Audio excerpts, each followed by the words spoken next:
Bonjour! Dans cette vidéo, je vous parle des 6 erreurs à éviter avec un jeune hypersensible en mal-être. Pourquoi il faut éviter ces erreurs-là, en fait, que je vais vous mentionner juste après? Parce qu'en fait, avec un hypersensible en mal-être, on peut le braquer facilement et risquer de couper tout simplement la relation. S'il nous rejette, c'est fini. Ça va être compliqué de l'accompagner et de garder sa confiance, en fait.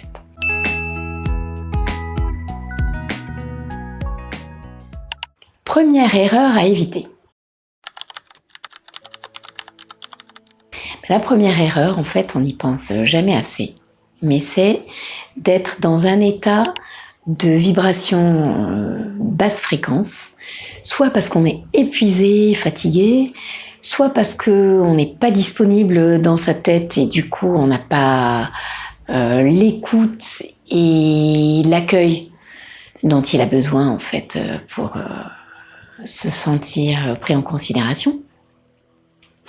Ou alors si on est déprimé, pas en état, démotivé, qu'on n'y croit plus, vous faites de l'accompagner. Bref, tout ça, ça va l'amener à nous rejeter, à se sentir vraiment en mal-être juste en notre seule présence et vouloir nous fuir à tout prix.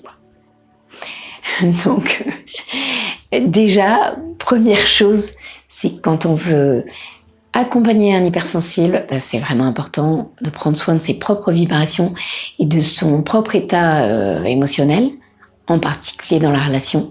Sinon, c'est pas possible pour lui de nous suivre. Deuxième erreur à éviter avec un hypersensible en mal-être, c'est d'avoir des paroles ou des comportements que lui va interpréter comme dévalorisants, ou alors même d'être dans le jugement en fait avec lui. Moi je me souviens, j'avais un jeune en fait comme ça que j'accompagnais et son père lui avait dit qu'il était méchant parce qu'il parlait de sa sœur d'une façon un peu dure et il l'a vraiment pris pour du jugement mais pour lui ça le mettait en réaction, surréaction, il était en colère et il se sentait jugé en fait par son père. Ça peut être aussi des comportements. Si on n'est pas assez attentif, pas assez concerné en sa présence, à son goût, hein, c'est toujours pareil, l'hypersensible, il va nous rejeter et il va couper la relation. Et ça peut être aussi une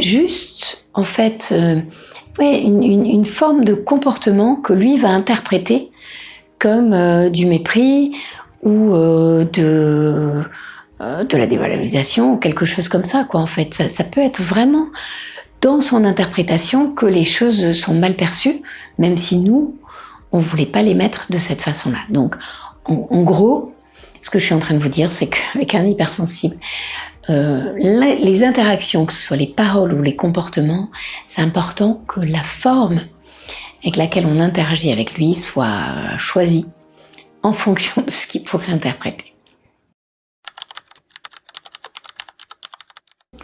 Troisième erreur à éviter avec un hypersensible, c'est de lui imposer nos choix, comme si c'était ses propres choix à lui. Alors que ce soit des choix d'activité pour lui, que ce soit des choix de programme pour son temps libre, alors que les vacances ou les week-ends, que ce soit des accompagnants, thérapeutes ou enseignants, hein, voilà. Si lui n'a pas choisi et qu'on n'a pas son adhésion, il va mettre une force d'opposition. Et Dieu sait que les hypersensibles, quand ils s'opposent, ça peut aller très loin dans la confrontation. Mais là, c'est fichu, c'est mort, comme ils disent. Donc, si on a envie de l'amener dans un sens donné avec tel ou tel thérapeute, par exemple, c'est important d'anticiper, d'envisager plusieurs solutions et éventuellement un plan B, et d'avoir son adhésion. Sinon, ça ne va pas marcher, ça sera contre-productif et ça peut le braquer, évidemment. quatrième erreur à éviter avec un hypersensible en mal-être, c'est le fait de le laisser livrer à lui-même sans cadre, sans avoir bordé l'organisation avec des règles suffisamment claires. Pourquoi ? Parce qu'en fait, si on le laisse livrer à lui-même, lui, ce qu'il va interpréter, c'est « je ne suis pas digne d'intérêt suffisamment pour mon parent ou mes parents ». Et quand on lui énonce pas des règles suffisamment claires, qu'il va s'empresser quand même de transgresser suffisamment parce que c'est sa façon de faire régulièrement quand il a suffisamment de solidité encore, il peut être perdu, déboussolé. Et à certains égards, dans ce monde qui marche quand même pas mal sur la tête, il peut avoir vite fait de s'anesthésier la tête avec les jeux vidéo, le téléphone ou même du cannabis et tout ce qui peut lui faire fuir une réalité qu'il va trouver insupportable en fait. Donc, ce que je suis en train de vous dire, c'est que c'est important de se libérer suffisamment de temps pour avoir une forme de disponibilité suffisante à ses côtés et lui donner des repères et être régulier et cohérent dans le cadre et les règles qu'on lui demande de respecter, quoi. Cinquième erreur à éviter, ça va être de le laisser évoluer dans un groupe malsain. Alors un groupe de copains ou un environnement, soit une activité sportive ou loisir, ou même dans un établissement dans lequel il se fait harceler, dans lequel il n'a vraiment pas sa place au point d'être dévalorisé et de se sentir trop différent pour faire partie du clan.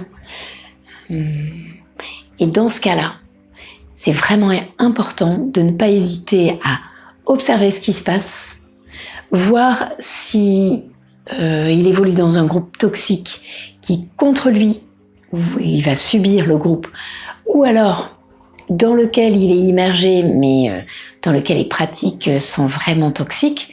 Ça peut être on s'alcoolise facilement, on fume du cannabis et on a des comportements dangereux pour soi.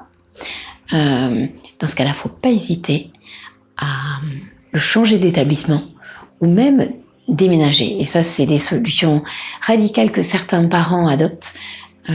Ça peut être vraiment, vraiment indiqué pour le couper de relations qui sont vraiment infréquentables parce qu'elles le tirent vraiment, vraiment vers le bas.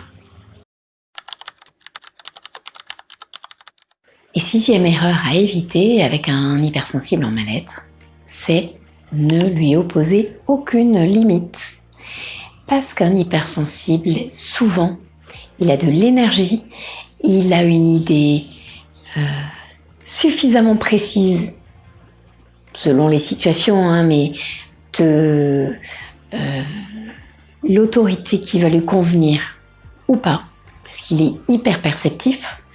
Donc, il capte relativement bien quelles sont les figures d'autorité fiables, soutenantes, saines et bienveillantes, et les autres. Parce que ce qu'il faut savoir, c'est qu'un hypersensible qui n'a pas été suffisamment cadré, il cherche les limites de son parent, et il va aller jusqu'au bout du bout, mais ça peut aller hyper loin dans la virulence, dans l'insolence et le dépassement des limites acceptables, même dans des familles où il y a des valeurs, où il y a une éducation qui est quand même respectueuse et qui a été posée, quoi. Il cherche les limites du parent, en fait, régulièrement. Donc dans ces cas-là, il ne faut pas hésiter à aller loin en tant que parent dans la remise de cadre forte et avec la même énergie que celle qui nous oppose en fait. C'est-à-dire en allant vraiment loin, quitte à le confronter d'une façon qui va l'impacter, quoi. Mais en trouvant la bonne limite. C'est toujours pareil.